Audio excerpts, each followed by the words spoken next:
Hello, calculus class. You'll be viewing this after class on Wednesday, 9/28. So, to see what is up for tomorrow, I would like you just to do a little bit of legwork for me tonight. So, I'm not really teaching you, you're teaching me. What I want you to do is take our newfound friend, the limit as h approaches 0, f of x plus h minus f of x divided by h divided by h. This is the difference quotient. Alright, so now we're taking the limit, so we gotta fit that into our song. So when we do this, it's called the derivative, and it is the slope of on a curve. And those in physics class know that that can be really important. So when we kind of make our triangles on a graph to our tangents, we're kind of putting in a lot of guesswork, but the derivative, it does not. So what I want you to do with that is I wanted you to take the derivative by doing this limit for the following 1, 2, 3, 4, 5, 6, 1. So I'm going to do f of x equals 7, a constant. So if it confuses you with c, you can put in a number like 3 or something like that. Notice there's no x value in that. So f of x plus h is just going to be c. So kind of becomes trivial, doesn't it? All right, well, plug that into that and show me what you get. Then I want you to do f of x equals x. And then I want you to do, and I'll do one of these with you, f of x squared, f of x equals x squared, f of x equals x cubed, f of x equals x to the fourth, f of x equals square root of x, and f of x equals 1 over x. Alright, so with those, I want you to do the limit, the derivative of all of those. For example, let's take one of the icky ones. Let's take this one. Number 5. And let's use something we learned in the past. Old Pascal comes to visit us again. Pascal's triangle. And that way I can do it quickly. I need one more row, I believe. Maybe not. 0, 1, 2, 3, 4. I think that's all I need. All right, so these numbers helped us with the coefficients in front.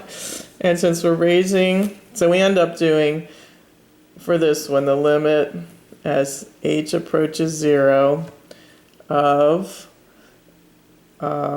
x to the fourth. So when I do that, I'm going to put that in the function, so I'll just do it right now. X minus h to the fourth minus the function, which is x to the fourth, divided by h. So putting in the problem is f of x equals x to the fourth. So setting up the difference quotient, it's like that. So Pascal is going to help us with this part. So let me just doodle over here and get that part, and then I'll put it all nicely together with this and this down here. So when I do that, I'm expecting 5 terms, and the first one is going to have x to the max and no h. The next term will have x to the third and h will appear. The next one will have x to the second and h will grow. The next one will have x and h to the third, and the next one will have no x and h to the fourth. Remember those patterns we learned? And the coefficient in front is going to be 1, and then a 4, and then a 6, and then a 4, and then a 1. Thank you, Pascal. All right, so it's a little small and jumbled. Let me line it up so you can see better. So when I put it in here, it's the limit as h approaches 0.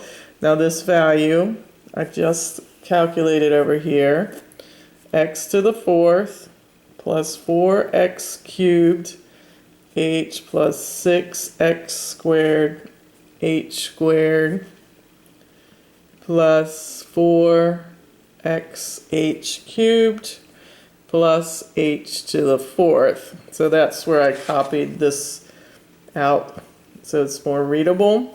Now I'm in the formula up to here. So that's minus the function x to the 4th all over h. All right, so x to the 4th, goodbye.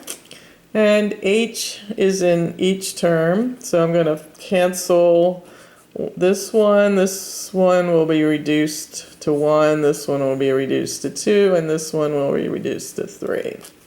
So, gathering what's left, limit as h approaches 0 of 4x cubed plus 6x squared h plus 4x h squared plus h cubed.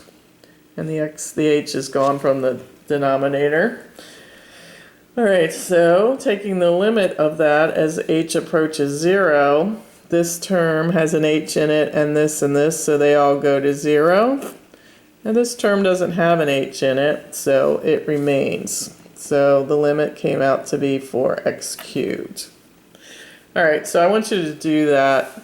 The other ones, these will act similarly to this one, except shorter. And this one, when you put in x plus h, you're going to have two radicals in the numerator. So multiply by the conjugate because you have been well taught. And then the bottom is you're going to have a 1 over x plus h minus 1 over x, so you have to do the common denominator. So you had some of those skills in your work yesterday. So if you would, I want you to take the answers to all of these. So you met some of this lingo. Here's a symbol for the derivative. So I want you to, next to each of these problems, put the final answer up here. And so like we got 4x cubed. So I want you to line up next to the problem the answer, the final answer from all your work somewhere else on the page. And then I want you to view this and see if you can see a pattern. Like how we could get from this to this without all the limit who struck. Is there a pattern that you can observe that will get you always from one answer to from the problem to the answer? All right, so that's what I'm asking you to do tonight. So, all right.